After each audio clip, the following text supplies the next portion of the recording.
in the humid maintenance hangar at Port Moresby, Papua New Guinea, during the early days of March 1943. Captain Paul Gunn found himself staring at what could only be described as an abomination of military engineering. The wrench had slipped from his oil-stained fingers as he contemplated the modified bomber before him, a B-25 Mitchell that had been transformed into States Army the United. Force manual explicitly forbade. Where the bombardier's transparent glass nose should have been, 8 forward firing. 50 caliber machine guns now protruded menacingly. This medium bomber, originally designed for precision bombing from safe altitudes, had been converted into something entirely different: a ship killer. A commerce destroyer. An unauthorized experiment that would either revolutionize Pacific warfare or earn Gunn a court-martial. Neither Gunn nor anyone else in that sweltering hangar could have predicted that this desperate modification, born from personal anguish and military necessity, would trigger what would become the most catastrophic naval defeat Japan would suffer in the entire Pacific campaign. The mathematics of Allied victory in the Southwest Pacific were not being calculated in the war rooms of Washington, but rather in welding shops and maintenance hangars by a 43-year-old maverick who had transformed military necessity into personal vengeance. This journey toward innovation had begun 2 years earlier, on December 8, 1941, Manila time, when Gunn's world had collapsed along with American air power in the Philippines.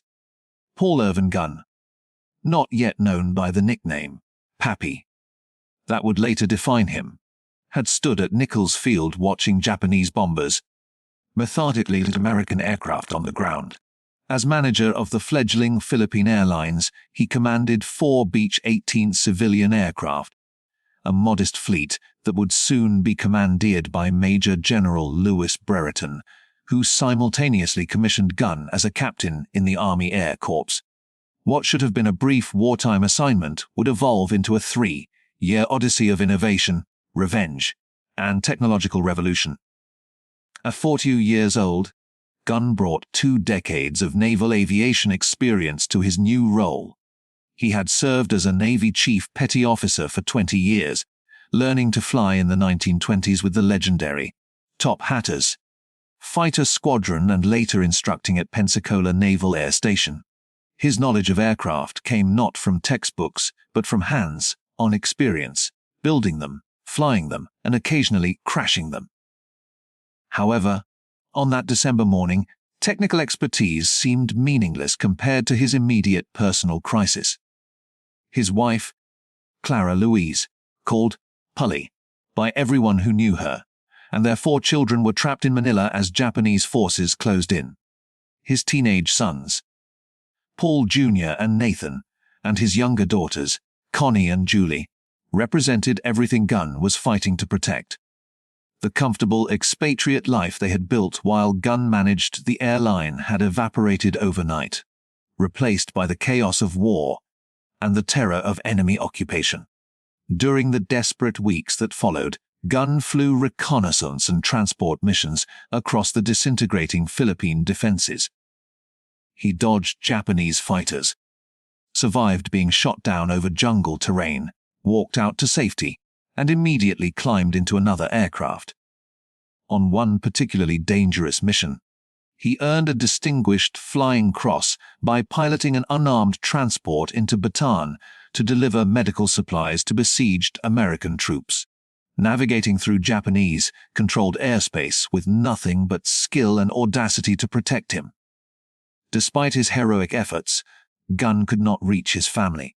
On Christmas Eve 1941, he received orders to evacuate key personnel to Australia. He drew all his military pay, borrowed money from fellow officers, and prepared to take his family to safety. But the Japanese advance proved too swift. His family could not reach the airfield in time. Gunn faced an impossible choice: abandon them or disobey orders. He chose duty over family because orders were orders, because the war was bigger than one family, because staying meant certain death or capture. Within weeks, on January 20, 1942, Polly and the children were rounded up by Japanese forces and taken to the University of Santo Tomas, hastily converted into an internment camp for enemy civilians. When Gunn learned this news, something fundamental broke inside him. The man who continued fighting was no longer the same person who had left Manila. He had abandoned his wife and 4 children to an enemy known for brutality, and every day they remained in that camp was another day Gunn could not protect them. The only thing he could do was end the war faster. If he could not save his family directly, he could destroy every ship, every aircraft, every supply line that kept Japanese forces in the Philippines. This was not official policy. This was vengeance disguised as innovation. When Major General George Kenny arrived in Brisbane in late July 1942 to take command of Allied Air Forces' Southwest Pacific area, he discovered a disaster. His predecessor had been relieved. Morale was terrible, equipment was inadequate, and the Japanese controlled the air over New Guinea while threatening Australia itself. General Douglas MacArthur, the theatre commander, had no confidence in his air forces and made that opinion abundantly clear.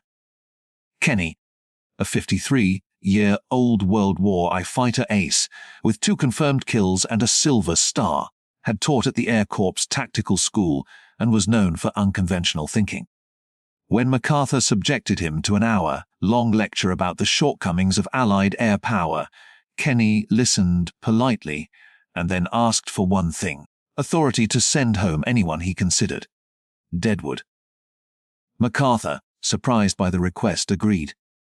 Within weeks, Kenny had reshuffled his command structure, bringing in aggressive younger officers and creating a forward headquarters in New Guinea. To speed decision-making, he appointed Brigadier General Ennis Whitehead as his forward commander, giving him authority to change aircraft assignments based on weather and tactical conditions rather than waiting for orders from Brisbane. However, personnel changes meant nothing without effective weapons. Allied bombing from medium and high altitude was proving catastrophically ineffective against Japanese ships. High-altitude bombing gave ships time to maneuver, and the B-17 flying fortresses were hitting less than 1% of their targets. Japanese convoys were resupplying their garrisons in New Guinea with impunity, while Allied ground forces died in the jungle as fresh Japanese troops poured avers from ships that bombers could not sink. Kenny had been contemplating this problem since 1928, when he was an instructor at the tactical school. He had theorized about skip bombing, releasing bombs at very low altitude so they would skip across the water like stones on a pond, slamming into the sides of ships below the waterline where armor was weakest. The concept was sound, but execution proved difficult. B-17s lacked forward-firing armament, and coming in at mast height meant flying through withering anti-aircraft fire with nothing to suppress the gunners. Then Kenny discovered Paul Gunn, and everything changed. In August 1942, Kenny learned that someone in the 3rd Attack Group was modifying A-20 Havoc light bombers without authorization. The modifications were crude but effective. Someone had removed the bombardier from the transparent nose and installed 4 .50 caliber machine guns in his place, all firing forward. The idea was to strafe Japanese positions at extremely low altitude, suppressing ground fire before dropping bombs. Kenny investigated and found Captain Paul Gunn working essentially alone, scavenging weapons from wrecked fighters and mounting them in attack aircraft. Gunn had taught himself aircraft modification through trial and error, with no formal engineering degree, but understanding aircraft structures, weight distribution, and weapons systems from 2 decades of hands-on experience. Most officers would have marshaled Gunn for modifying military aircraft without authorization. Kenny immediately assigned him to his personal staff as Special Projects Officer and gave him an impossible mission: modify every A-20 in the theater for low-altitude attack, and do it immediately. Gunn worked 18-hour days, scrounging weapons from crashed aircraft, fabricating mounting brackets in makeshift workshops, and personally test flying each modification. He added 4 50-caliber machine guns to the nose of each A-20, mounted additional guns along the fuselage, and installed bomb racks for parachute fragmentation bombs. The modified A-20s went into combat in September 1942, striking a Japanese airfield at Bona. The results exceeded all expectations. The strafer A-20s came in at treetop-level guns blazing, suppressing anti-aircraft positions before releasing their bombs. Japanese defenders, accustomed to high-altitude bombers they could see coming for minutes, had no time to react. The attack destroyed dozens of aircraft on the ground and demonstrated that low-level strafing could revolutionize air warfare. Kenny immediately ordered Gunn to begin work on a similar modification for B-25 Mitchell medium bombers. The B-25 was larger than the A-20, had longer range, carried more bombs, and could mount more forward-firing weapons. If Gunn could turn the Mitchell into a gunship, it would become the most effective anti-shipping weapon in the theater. The B-25 Mitchell had been designed in 1939 as a medium-altitude level bomber, a twin-engine aircraft with a wingspan of 67 feet 7 inches, powered by 2 Wright R-2600 radial engines producing 700 horsepower each. Normal armament consisted of 6 50-caliber machine guns for defense and 1,000 pounds of bombs, with a crew of 5 pilot, co-pilot, bombardier radio operator, and gunner. The aircraft was named after General Billy Mitchell, the controversial advocate of air power, who had been court-martialed in 1925 for his outspoken views. Gunn looked at the B-25 and saw potential no one else recognized. The aircraft's nose section was large enough to mount multiple heavy machine guns. The twin-engine design provided redundancy, the sturdy construction could absorb punishment, and most importantly, the Mitchell had enough range to reach Japanese shipping lanes that the shorter-range A-20 could not.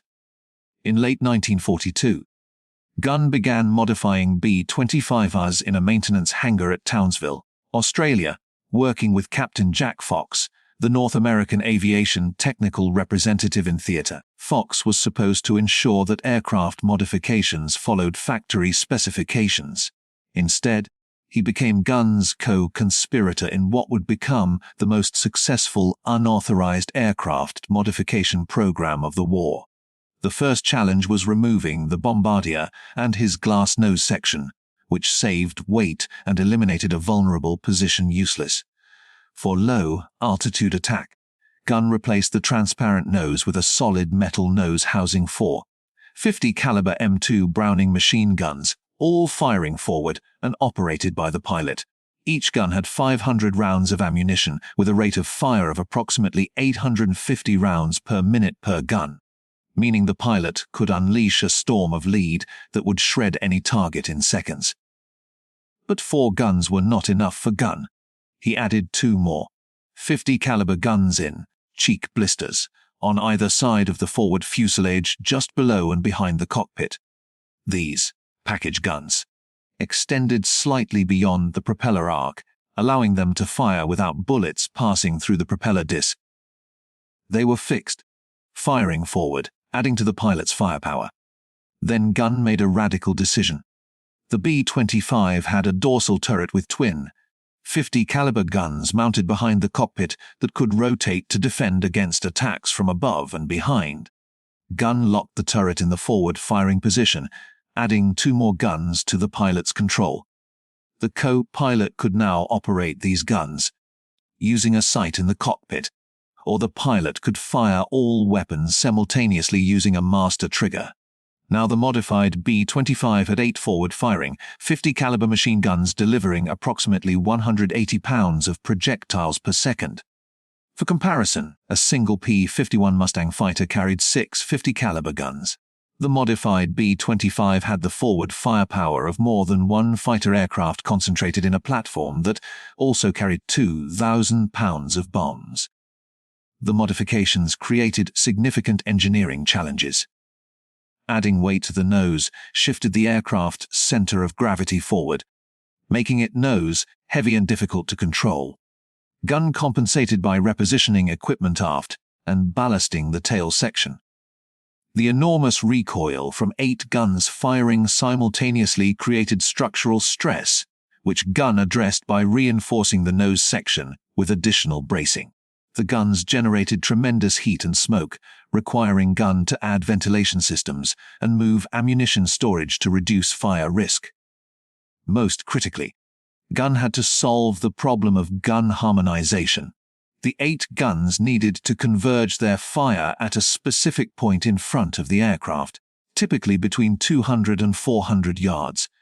Gunn developed a ground testing procedure using targets placed at measured distances, adjusting each gun mount until all 8 weapons converged precisely. He test-fired the guns personally, making minute adjustments and refusing to sign off on any aircraft until it met his standards. By December 1942, Gunn had modified enough B-25s to equip the 4th Bombardment Squadron. Kenny selected Major Ed Larner as squadron commander, a pilot who had risen from first lieutenant to major in just a few weeks due to his aggressorship in combat and had demonstrated exceptional skill in low-level missions. Larner and Gunn developed the tactics that would transform naval warfare. The modified B-25s would approach Japanese ships at extremely low altitude, sometimes as low as 50 feet above the water, flying at maximum speed of approximately 300 miles. At this altitude and speed, they were nearly impossible for ship gunners to track. The closing speed was too fast for manual aim, and the aircraft were already gone before gunners could adjust. As the B-25s approached, pilots would open fire with all 8 forward guns at a range of approximately 1,000 yards, walking the fire into the target ship. The stream of 50 caliber bullets would sweep the decks, killing or suppressing anti-aircraft gunners, destroying gun positions, shredding superstructures, and creating chaos. The purpose was not to sink the ship with gunfire, although the damage could be substantial, but to silence the ship's defenses and create terror among the crew. Then came the bombs. At a range of approximately 200 to 400 yards, flying at minimum safe altitude, the pilot would release a bomb with a 4 to 5 second delayed fuse. The bomb would leave the aircraft traveling at 300 miles, strike the water, and skip across the surface. The bomb would bounce once, perhaps twice, then slam into the side of the ship, at or below the waterline. The delayed fuse ensured the bomb did not explode on impact, but instead penetrated the hull, sank slightly beneath the surface, and then detonated. The explosion occurred in the most vulnerable part of the ship, below the armor belt where hulls were thinnest. The blast was enhanced by the incompressibility of water, which transmitted shock waves with devastating efficiency. A single bomb exploding below the waterline could break a ship's keel, rupture fuel tanks, flood engine rooms, and cause catastrophic structural failure. While Gunn was modifying aircraft, Allied intelligence was monitoring Japanese naval movements. Ultra Intercepts, the code-breaking operation that had cracked Japanese naval codes, provided detailed information about enemy plans. Fleet Radio Unit Melbourne, known as FUML, was reading Japanese messages almost in real time. In late February 1943, FRUML intercepted messages indicating a major Japanese convoy was being assembled at Rabaul on the island of New Britain. The convoy's destination was lay on the northern coast of New Guinea, with cargo consisting of troops and supplies for Japanese forces fighting Allied advances in Papua. The intelligence was specific. 8 transport ships would carry approximately 900 troops of the 51st Division, with 8 destroyers providing escort. The convoy would depart Rabaul at midnight on February 28, 1943, and arrive at Lae approximately 3 days later. This was Japan's maximum effort to reinforce New Guinea. If the convoy succeeded, Japanese forces would be strengthened significantly, potentially stopping Allied advances. If the convoy failed, Japan would lose thousands of experienced troops and likely never attempt another major reinforcement by sea. General Kenny saw an opportunity to test his modified aircraft and new tactics against the most important target since Pearl Harbor. He assembled every available aircraft in theater for a coordinated attack, including B-17 Flying Fortresses bombing from medium altitude, Royal Australian Air Force Beaufighters strafing at low level, Pete-38 Lightning fighters providing air cover, and modified B-25 strafers executing skip bombing attacks. It would be the largest coordinated air operation in the Southwest Pacific to date. At midnight on February 28, 1943, the Japanese convoy departed Simpson Harbor at Rabaul. Rear Admiral Masatami Kimura commanded from the destroyer Shirayuki. The convoy consisted of 8 cargo transports and 8 destroyers, with approximately 100 Japanese Zero fighters providing air cover during the voyage. Kimura expected to lose ships. Every previous convoy to New Guinea had suffered losses, but Japanese commanders believed enough ships would survive to deliver the troops. They were wrong. The convoy was spotted that afternoon by a B-24 Liberator on patrol, and Kenny's command immediately launched reconnaissance aircraft to track it. Weather initially favored the Japanese, with 2 tropical storms providing cloud cover and reducing visibility. Allied aircraft maintained contact, but could not attack effectively through the storms. On the morning of March 2, 1943, the weather improved slightly, and Allied reconnaissance aircraft regained visual contact. At approximately 10:00 a.m., 29 B-17 Flying Fortresses attacked from 5,000 feet. The high-altitude bombing was predictably ineffective. The B-17s claimed hits, but Japanese records indicate minimal damage. The attack served one purpose. It forced the convoy to alter course repeatedly, slowing progress toward Leh. As night fell on March 2, Kenny knew the critical attack would come the next morning. The modified B-25s were ready. Major Lana had briefed his pilots repeatedly, and they had rehearsed the attack profile. Every pilot understood the mission. The skip bombing technique had been practiced, the strafer guns had been harmonized, and the ordnance had been loaded. At dawn on March 3, 1943, weather conditions were perfect for an air attack: clear skies, good visibility, calm seas. The Allied strike force assembled at Cape Ward Hunt on the northern coast of Papua, approximately 90 Allied aircraft converging on the Japanese convoy in multiple waves throughout the day. The attack began at approximately 10:00 a.m. with B-17 strikes from medium altitude, diverting attention and forcing ships to maneuver. Then the low-altitude aircraft arrived. Beaufighters came in first, strafing with 4 20mm cannons and 6 machine guns, suppressing anti-aircraft fire. The destroyers opened up with everything they had, but the closing speed was too fast. Then the modified B-25 strafers arrived, and the slaughter began. One pilot selected the transport Kyokusei Maru as his target and pushed the nose down to 50 feet above the water. At 1,000 yards, he opened fire. 8 50 caliber machine guns with a combined rate of fire of 600-800 rounds per minute, delivering 180 pounds of projectiles per second into the transport. Tracers showed where the bullets were going as the fire walked from the bow toward the superstructure, shredding everything. Sailors were cut down where they stood, anti-aircraft guns were blown apart, the bridge disintegrated under the impacts, and metal fragments flew everywhere. Then he released his bombs. 2 500-pound general purpose bombs with delayed fuses dropped away, hit the water 200 yards from the ship, skipped once, and slammed into the hull just below the waterline amidships. The pilot pulled up and banked away as the bombs detonated behind him. 2 massive underwater explosions ripped the bottom out of Kyokusei Maru, causing the transport to lurch violently as water poured into the engine room and holds. The ship began settling immediately, listing to port, and would sink within 15 minutes. Other modified B-25s followed in successive waves, each selecting a target and executing the same devastating attack profile. The transport Kembu Maru took multiple hits from at least 3 B-25s. The combined gunfire killed most of the crew above decks. 4 bombs struck below the waterline, and the ship broke in half and sank in less than 10 minutes. Tio Maru was strafed so heavily that fires broke out across the superstructure. 2 bombs opened the hull, and the transport went down with nearly 1,000 troops still aboard. The Bu fighters and remaining B-25s attacked the destroyers. The destroyer Cherryuki, Admiral Kimura's flagship, was hit by strafing fire that killed almost everyone on the bridge, including Kimura, who was wounded.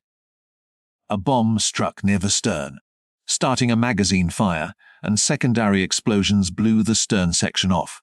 The destroyer sank. Tokitsuke's took direct bomb hits that ignited fuel tanks, becoming a floating inferno that sank within the hour. Arashio collided with the transport Nojima while maneuvering and suffered heavy damage before being abandoned. Throughout the attack, Japanese Zero fighters tried desperately to protect the convoy, but the P-38 Lightnings engaged them at high altitude, while the B-25s operated at masthead height, where fighters could not safely attack without hitting their own ships. The coordination was perfect. The attack lasted approximately 40 minutes. When the Allied aircraft withdrew to ram and refuel, the scene was apocalyptic. 4 transports were sinking or already sunk, 3 destroyers were gone, and the remaining ships were scattered, some damaged, all in chaos. Hundreds of Japanese soldiers and sailors were in the water, bodies floated among the wreckage, and oil slicks burned. That afternoon, Allied aircraft returned for additional strikes. Modified B-25s found the surviving ships limping toward Leh, and the attacks were methodical and merciless. Each ship was targeted individually as the strafer B-25s came in low, guns blazing, bombs skipping. More transports sank, and the destroyer Esashio, already damaged, took more bombs and went under. By nightfall on March 3rd, all 8 transports and 4 of the 8 destroyers had been sunk. Approximately 3,000 Japanese soldiers and sailors were dead or drowning. Another 700 would be rescued by the 4 surviving destroyers and by submarines sent from Rabor, but only about first 200 troops would eventually reach Leh, many without weapons or equipment. Of the 900 troops originally embarked, more than 700 were casualties. The convoy had been annihilated. Allied losses were remarkably light. 1 B-17 Flying Fortress was shot down, 3 P-38 fighters were lost in combat, and 13 aircrew were killed. Compared to the Japanese losses, it was barely a skirmish. The Battle of the Bismarck Sea, as it came to be known, represented a turning point in the Pacific War. It demonstrated conclusively that land-based aircraft could destroy a heavily escorted naval convoy, proved the effectiveness of skip bombing when combined with overwhelming forward firepower, validated every modification gun had made to the 25, and, most importantly, convinced Japan that resupplying garrisons by sea in the Southwest Pacific was no longer feasible. Never again would Japan attempt a major convoy to New Guinea. Paul Gunn, watching from Australia as reports came in, must have felt grim satisfaction. His modifications had destroyed a Japanese convoy and killed thousands of enemy troops. But his family was still in Santo Tomas, and the war was far from over. The success of the Battle of the Bismarck Sea led to immediate expansion of the modification program. Kenny ordered all available B-25s in theater converted to strafer configuration, and Gunn worked even harder, training additional crews, refining techniques, and increasing production. By mid-1943, most B-25s in the Southwest Pacific had been modified. North American Aviation, the manufacturer, took notice. Company representatives visited Gunn's workshops, examined the modifications, and requested detailed specifications. The company wanted to incorporate Gunn's innovations into factory production. Gunn was promoted to major and sent back to the United States to work with North American Aviation at their Inglewood and Kansas City plants. Throughout 1943 and 1944, modified B-25s devastated Japanese targets across the Pacific. In August 1943, B-25 strafers attacked Japanese airfields at Weehawken in New Guinea. destroying 174 aircraft on the ground and breaking the back of Japanese air power in the region. In November 1943, B-25 strafers attacked Rabaul Harbor in one of the war's most spectacular raids, with Major Raymond Jock Henneberry leading 38 B-25s against shipping in the heavily defended harbor. Gunn's personal war continued throughout this period. His family remained imprisoned at Santo Tomas, with letters occasionally reaching him through the Red Cross, but communication was sporadic and censored. He knew conditions in the camp were deteriorating as Japanese guards became harsher and food became scarce. In late 1944, American forces invaded Leyte in the Philippines. Gunn was there, still flying combat missions at age 45, still looking for ways to destroy the enemy more efficiently. On a night in late 1944, Japanese bombers attacked Tacloban airfield on Leyte. Gunn was on the ground when white phosphorus bombs exploded nearby and fragments tore into his shoulder, causing massive damage that rendered his right arm useless. He was evacuated to Australia for treatment and would spend months in recovery. On February 3, 1945, elements of the 1st Cavalry Division liberated Santo Tomas internment camp in Manila. The cavalry arrived just as Japanese guards were preparing to execute the camp's leadership. In the chaos of Manila's street fighting, American soldiers freed over 4,000 internees, including Polly and her 4 children. They had survived 3 years and 14 days of internment. General MacArthur personally visited the camp shortly after liberation and met the Gunn family, arranging for them to be flown to Australia to reunite with Pappy Gunn. The reunion occurred weeks after liberation. The man who had left Manila on Christmas Eve 1941 finally held his family again. They were together again. But they were different people than they had been. The war had changed them all. Gunn remained in the Army Air Forces after recovering from his wounds, was promoted to lieutenant colonel, and continued working on aircraft modifications and tactical development, though no longer flying combat. He retired from military service on June 30, 1948, as a full colonel, medically retired due to his injuries. His decorations included the Distinguished Flying Cross with 1 oak leaf cluster, the Silver Star, the Legion of Merit, the Air Medal, 9 Purple Hearts, and numerous unit citations and campaign ribbons. Gunn returned to the Philippines and re-established Philippine Airlines, helping restore air transportation in a country rebuilding from years of occupation. He was still flying, still taking risks, still pushing limits.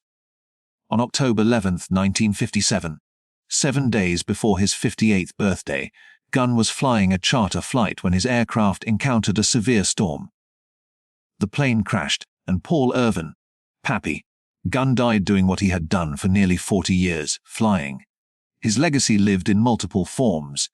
The B-25 strafer modifications he pioneered remained standard throughout the war, with approximately 9 to 80-90 B-25 Mitchells built and thousands configured as strafers based on Gunn's designs. The skip bombing technique he helped perfect destroyed hundreds of Japanese ships and contributed significantly to Allied victory in the Pacific. Gunn demonstrated that innovation could come from anywhere, even from modifications made by a grieving father in a maintenance hangar. The official military bureaucracy wanted to fight World War II with existing weapons and approved tactics, but Gunn showed that desperate circumstances required desperate innovations. The Battle of the Bismarck Sea became a case study in military academies worldwide, demonstrating what air power could accomplish against naval forces when properly employed. The modified B-25 became the weapon system that made efficient warfare possible. It could range hundreds of miles to find ships, suppress their defenses with overwhelming firepower, destroy them with skip bombing attacks, and return to base for another mission. Japan learned a lesson too late, and by 1945 the modified B-25 had become the standard anti-shipping weapon in the Pacific. When the war ended in August 1945, modified B-25s were still flying combat missions, and were among the aircraft that escorted the Japanese surrender delegation from Japan to Manila. It was fitting that the aircraft that had done so much to defeat Japan would witness its surrender. The story of how one engineer's unauthorized modifications created a devastating weapon system remains relevant today. Gunn refused to accept his family's imprisonment as inevitable, refused to accept that existing weapons were adequate, and refused to accept regulations that prevented innovation. That refusal, combined with technical skill and Kenny's support, produced modifications that changed warfare. The weapon was born in a maintenance hangar from desperation, flew into combat at masthead height, with guns blazing and bombs skipping across water to explode below the waterline, destroyed Japanese hopes of resupplying their forces, shortened the war, saved Allied lives, and freed one family from 3 years of imprisonment. Which was the point all along.